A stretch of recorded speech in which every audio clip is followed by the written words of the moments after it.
Tere! Ma tahan tänast kõne alustada kohe ja alustuseks ühe looga. See ei ole, ma ütlen ära kohe, tõesti sündinud lugu, aga milles on minu jaoks alati kõnekat omajagu ja võimalik, et sa oled seda kuulnud, aga kuula ikkagist. Lugu on järgmine.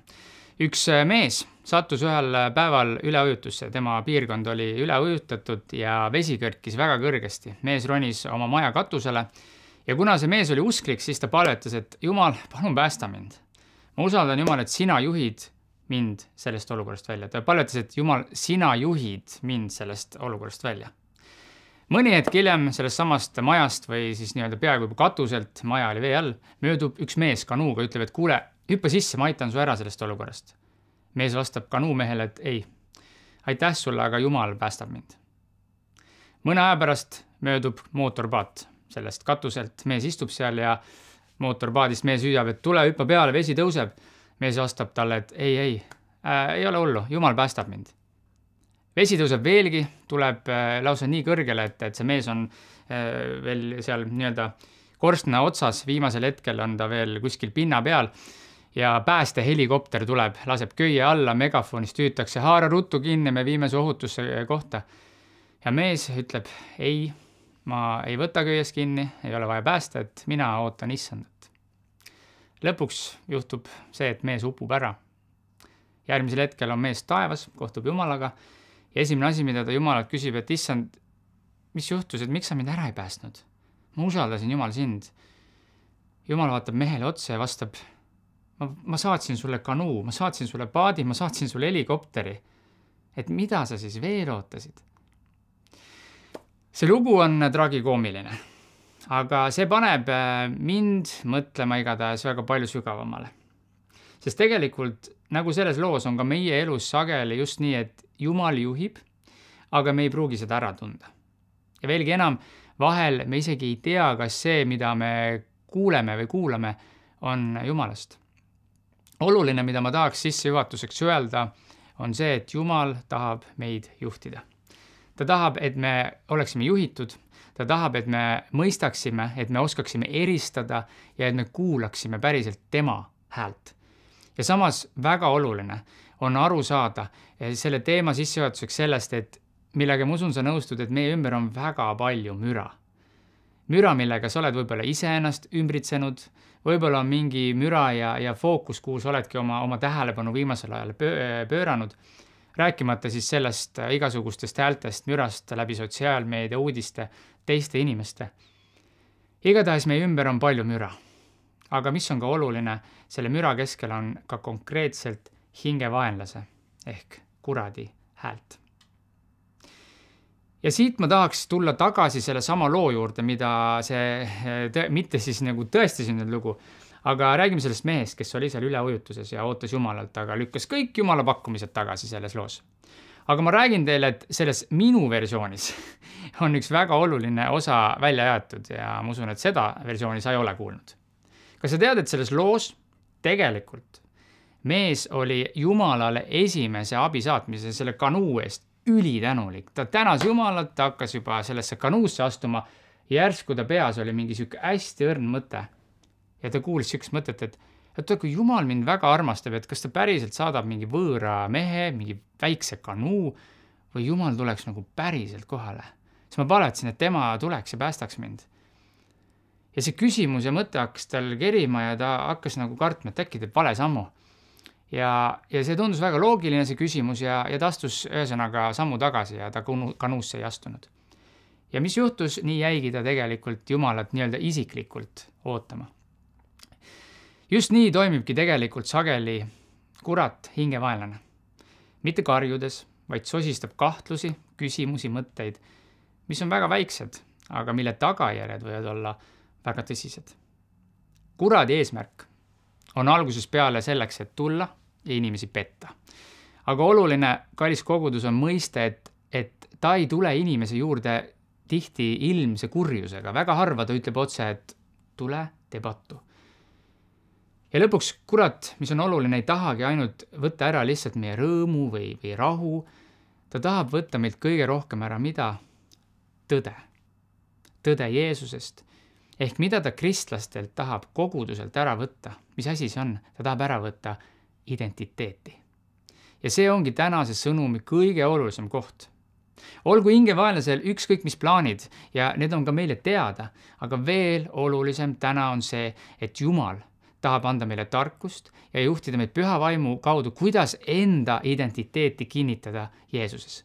Isegi kui sina istud täna ja kuulad ja arvad, et sinu identiteet Jumalas on tugev, siis Jumala sõna ütleb, kes siis arvab end seisvat, vaadaku, et ta ei langeks. Ja kui me teame, kui pahatahtlik on vaenlane, kui kavalad on tema plaanid, kui kurjad on tema plaanid, siis seda enam, kallis kogudus, on täna põhjus selleks, et me palves ja tõesti oma identiteedi kinnitaks selles, et Jumal juhiks meie elu. Aga ma tahaks siinkohal nüüd korra peatuda ja küsida siis, kuidas mõista või kuidas aru saada, kuidas see hingevaenlane, kuidas kurat toimetab. Ja selleks ma kutsun sind lugema esimese Moosese raamatust mõned olulised salmid, täpsemalt siis lugu Eedeni aiast ja täpsemalt sellest, kuidas siis eksitaja ja inimene kohtuvad esmakordselt. Ja loeme piiblist. Aga madu oli kavalam kõigist loomadest väljal, kelle issand Jumal oli teinud. Ja ta ütles naisele, kas Jumal on tõesti öelnud, et ei tohi süüa mitte ühestki rohuaiapuust. Ja naine vastas maale, me sööme küll rohuaiapuude vilja, aga selle puu viljast, mis on keset aeda, on Jumal öelnud, te ei tohi sellest süüa ega selle külge puutuda, et te ei sureks. Ja madu ütles naisele, te ei sure kindlasti mitte. Aga Jumal teab, et päeval, mil te sellest sööte, lähevad teie silmad lahti ja te saate Jumala sarnaseks, tundes head ja kurja. Me lugesime ühte väga lühikest lugu praegu, aga selles loos me näeme, on väga palju olulist, mida me peame täna tähele panema. Mida me esiteks näeme? Me näeme seda, et madu ei tulnud inimese juurde mingisuguse ilmselge kurjusega. Panime tähele, ta tuli pealtnäha sõbralikult, malbelt, kuidagi rahulikult. Ja madu esitas ühe lihtsa, näiselt täiesti süütu, täiesti nagu loogilise küsimuse. Ja see kõlas nii, et kas Jumal tõesti ütles? Ta ei hakanud, madu ei tulnud ja hakanud kohe kuidagi Jumala vastu rääkima, et Jumal on halb, Eva. Jumal on tegelikult paha. Ta ei tulnud niimoodi. Ta tuli väga vaikselt, ta tuli väga kavalalt. Ja mida ta tegi? Ta võttis Eeva tähelepanu, Eeva pilgu ja ta üritas selle vaikselt eemale Jumala headusest viia ja eemale viia Jumala armastusest, Jumala parimast. Ta pööras selle kuhu keelatud vilja poole. Ehk siis madu hakkas Jumala tõde väga vaikselt, väga väikselt moonutama. Ja ta tegi seda nii, et ta tõi esile Jumala tõe ning ütles, et Eeva arutaks selle teema üle natukene, selle tõe üle. Pole ju halb mõte arutada. Ja järsku me olemegi olukorras selles loos, kus Eeva jääb mõtisklema. Ta tunneb, et madu võib-olla ei olegi halb või no miks ta peakski olema, ta räägib võistlikku juttu, ta on sõbralik. Ja madu ütleb järgmiseks juba väga otsustava lause. Ja see kõlas järgmiselt, me lugesime, te ei sure kindlasti. Siin on üks vaenlase suurimaid trikke, et ta külvab kahtlust Jumala headuse ja Jumala kavatsuste suhtes, justkui Jumal tahaks kuidagi inimese eest midagi head varjata. Justkui Jumal ei oleks, ütleme, usaldusväärne, justkui Jumal ei tahaks anda inimesele seda, mida me tegelikult vajame. Ja lõpuks Eeva vaikselt kõhkleb, Jumala headus hakkas vaikselt juba tema sees nagu ähmastuma, hägustuma ja siis tuli lubadus juba mao poolt otsa. Ja kuidas see kõlas? Ta ütles Eevale, te saate Jumala sarnaseks, tundes head ja kurja.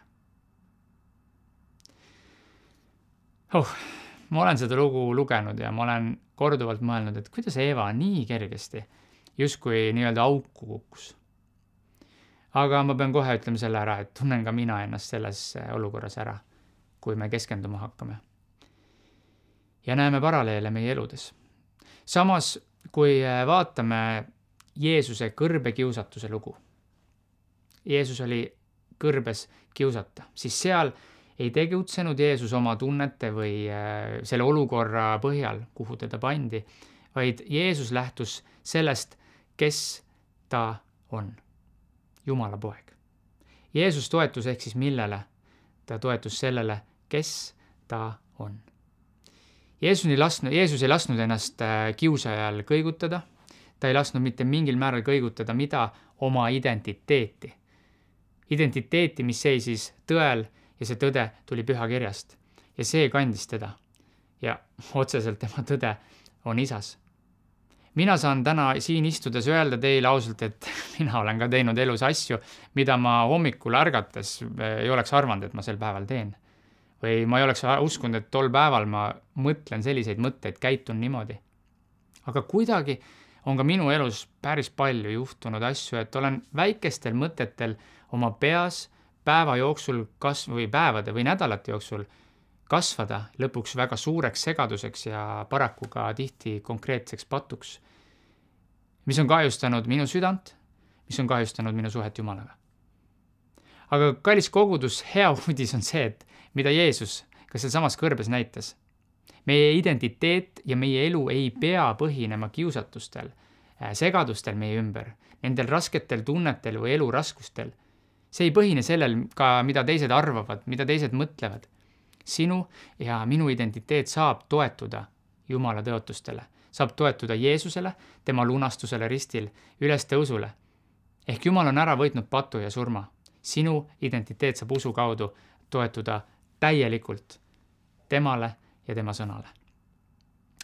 Ma tahan siinkohal jagada midagi, mis on minu südamel selles teemas, kui me räägime ja küsime, kes või mis juhib inimese elu, tahan midagi oma südamest jagada, mis tegelikult teeb mulle väga, ma ei teeks haiget, aga väga kurvaks.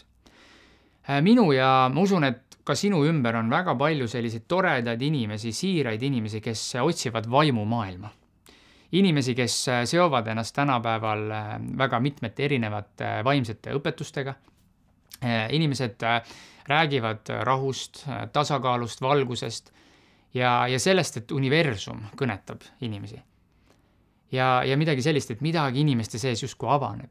Ma kuulen selliseid asju aeg-ajalt ja ma usun, et sina ka ja meie ümber on seda väga palju, Eestimaal samamoodi. Aga minu küsimus on, mida ma olen küsinud, et kuidas saab usaldada sellist umbisikulist vaimujõudu, mille päritolu me ei tunne. Ja samal ajal on meie ümber ka neid, kes ei usu võib-olla üldse vaimsusesse. Inimesed elavad niimoodi, et nagu kõike juhiks, kas siis juhus või inimene ise. Aga see viib ju meid väga sügavate küsimusteni, et kui siin pole mitte midagi, siis ma ei tea, miks üldse on midagi. See kõik teeb minu südame väga kurvaks ja ma usun, et ka Jumala. Ja mitte sellepärast, et tahaks kellegilt midagi ära võtta, vaid sest ma näen, kuidas inimesed seovad ennast kas siis vaimsustega, milles pole lootust, pole isiklikku Jumalat, või elavad üldse ilma igasuguse, ütleme, vaimse teadlikkuseta. Aga mõlemal juhul, mis juhtub, on see, et inimene liigub eemale Jumala tõest. Ta liigub eemale isiklikust suhtest, armastusest ja päästest, mida Jumal pakub. Vaimsused, kristallid, energiad, manifestatsiooni praktikad, need kõlavad väliselt hästi inimestele, need näivad põnevad, need võib-olla inimesi ka tekitavad midagi. Need justkui täidavad. Aga mis on sõnum täna, on see, et selle taga on allikas, mille eesmärk pole valgustada, vaid tegelikult igaveses mõttes eksitada. See sama vaim, kes Eedeni aias esitas Eevale küsimuse, kas Jumal tõesti ütles? Saatan ei tule, nagu ma ütlesin, kurjusega, ta tuleb tihti säravas pakendis nii-öelda, heade mõtetega, väga loogiliste küsimustega ja suunamiseta, ta ei mässa. Mida ta teeb, mida ta tegi ka Eedeni aias, ta nihutab fookust inimestel Jumala tõest eemale, ta külvab võib-olla natuke kahtlusi kui vaja, ta moonutab Jumala tõde. Ja mis ta lõpuks teeb, ta pakub inimestele siin maailmas võimalust ise otsustada, mis on hea ja mis on halb. Täpselt samamoodi nagu juhtus Eedeni aias. Minu jaoks on alati olnud väga suur küsimus, nii enne seda, kui ma sain kristlaseks, kui ka nüüd, olles kristlane mõnda aega, et miks siduda ennast mingi vaimse allikaga, kui sa ei tea, kellega on tegu? Kus on selle päritolu? Sest mina ei tea, me oleme ju üldiselt harjunud, kui me tahame või ostame toitu, ravimeid, mingit infot otsime, siis me tahame teada allikaid. Me ei taha tarbida midagi, mille taust on täiesti tundmatu. Me eelistame teada, kust see on pärit. Aga kui me räägime vaimsusest, mille mõju ulatub mitte ainult siia, täna, vaid igavikku, siis kui palju enam me peaksime küsima, et see, mida ma teen, mille ma usun, mida ma järgin, mis on selle päritolu? Kõik, mis särab, ei ole kuld. Sama kehtib vaimumaailmas, et mitte iga valgus ei ole Jumala valgus. Iga rahu ei ole see, mis on igavese rahu allikas, Jumala allikus, mida annab Jeesus. Teate, mõne näilise valguse ja justkui selle mingi minu tõe taga, mida inimesed ütlevad, võib olla hoopis pimedus, igavene lahusolek Jumalast ja see on väga tõsine teema. Ja ma ei räägi seda hirmutamiseks, ma ei räägi seda, et kuidagi kellegi üle, kes kuulab, võib-olla sina oled ka see inimene, mõista kohut. See tuleb Jumala armastusest, sest Jumal ei igatse, et inimesed kogeks ajutist siin maailmas midagi uut, tunneks midagi põnevat. Jumal igatseb seda, et inimesed leiaksid tõe ja see tõde on Jeesus, isiklik päästja. Et inimesed tunneksid ära, kelle hääl selle maailma müra keskel on see, mis on Jumalalt päriselt ja isiklikult. Sest selles maailmas, kus me elame, on väga palju hääli, me oleme kõik sellega nõus. On palju segadust, on palju vaimseid suundi.